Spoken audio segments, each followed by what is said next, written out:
আমার এই যে একটা ফোন না OnePlus ভাঙ্গে চুরে তছনছ হয়ে গেছে একেবারে, মানে তারপরেও আমি এটা ছাড়িনি। বাট এই ফোনটাই যখন প্রথম গ্রিন লাইন পড়লো, ওই ভিডিওটা পাবলিশ করার পর প্রায় 2-3 লাখ লোকজন হাহারি একদম ভরে ফেলাইছে। বাট আজকে মজার ব্যাপার কি বলবো, তরফ থেকে আমার কাছে একটা ফোন আসছে OnePlus Nord 3 plus invitation VVIP একটা কার্ড দেওয়া হয়েছে। কার্ডটা কিসের অ্যাকচুয়ালি আমি এখনো পর্যন্ত জানি না, যাই হোক এটা আমরা একটু আনবক্স করে দেখবো। তার আগে ফোনটা একটু আনবক্স করে দেখি। হ্যাঁ দেখি যে OnePlus এত কিছু বলার পরেও OnePlus একটা ফোন দিচ্ছে। আশা করি তারা এখন ভালো হয়ে গেছে, আগের তুলনায় অনেক ভালো ভালো ফোন বানাচ্ছে, এখন অনেক মানে মার্কেটে লঞ্চ করতেছে। কার্ড আছে মেবি, স্ক্রিন গার্ডটা এই টাইপের হবে। ফোনটা দেখ পড়াশোনা, সেই সিগনেচার ওয়ালা চার্জার এখনো পর্যন্তই আছে ভাই রে।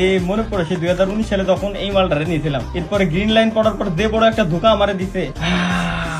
প্লাস নর্ড মডেল কি মনে হয় না, ও না এটার মডেল হচ্ছে না রে ভাই, মডেল এই জায়গায় লেখা নাই। Model model model model model model এইখানে বড় সড়ো করে একটা দেওয়া আছে। এটা তো মডেল, ও এই যেই তো দেওয়া আছে OnePlus Nord 5, OnePlus Nord প্রথম অ্যাক্টিভেট মানে অ্যাক্টিভ আমি করতেছি মেবি বাংলাদেশ। যাই হোক আমার লোকেশন বাংলাদেশ, কই বাংলাদেশ, বাংলাদেশ এগ্রিমেন্ট আর সবকিছুতেই রাজি ভাই। হ্যাঁ কি সেটআপ ইউজিং অ্যানাদার ডিভাইস, না ঠিক আছে ধন্যবাদ। রেডি হোক, রেডি হইতেই আছে, দেখি রেডি হোক। বাট সব থেকে মজার ব্যাপার হচ্ছে কি, গত 2 থেকে 3 বছর আগে বা 4 বছর আগে তখন কিন্তু গ্রিন লাইন বলতে তেমন কোনো শব্দ আমরা জানতাম না। গ্রিন লাইন তখন পড়তো শুধুমাত্র টিভির মনিটরে। বাট এরপরে হুট করেই কেন ফোনে গ্রিন লাইন পড়া শুরু হইলো, আর একসাথে যখন শুরু হলো ভাই ফোনে গ্রিন লাইন পড়া, একসাথে A to Z আইফোন থেকে শুরু করে স্যামসাং নোট মড OnePlus থেকে শুরু করে সব ফোনেই কেন গ্রিন লাইন পড়া শুরু হলো, আজ পর্যন্ত আমার মাথায় এখনো পুরো না। যাই নট কপি, আরে ভাই কিছু কপি করবো না, অনটা হওয়া শোনা।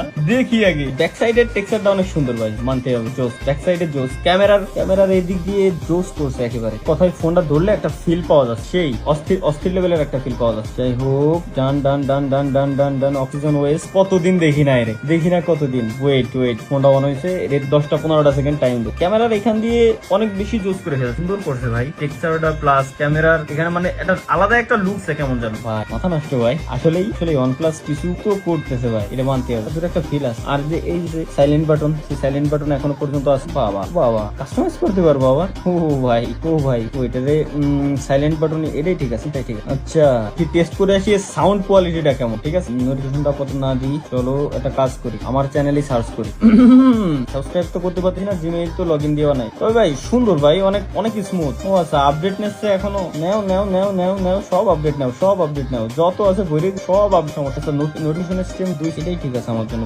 নোটিফিকেশন এই দিক দিয়ে টান দিলে একটা স্টেম, আর এই দিক দিয়ে টান দিলে আর এই তো দেখাবে, এছাড়া তো আর কিছু না, তাই না। ইউটিউবে ঢোক ভাই, নিজের চ্যানেলে ঢুকলাম, ইউটিউবে আমার লাথি মেরে বের করে দিল এতক্ষণ পরে। চলো সাউন্ড কোয়ালিটি টেস্ট করি, নিজের ভিডিও নিজে দেখবো।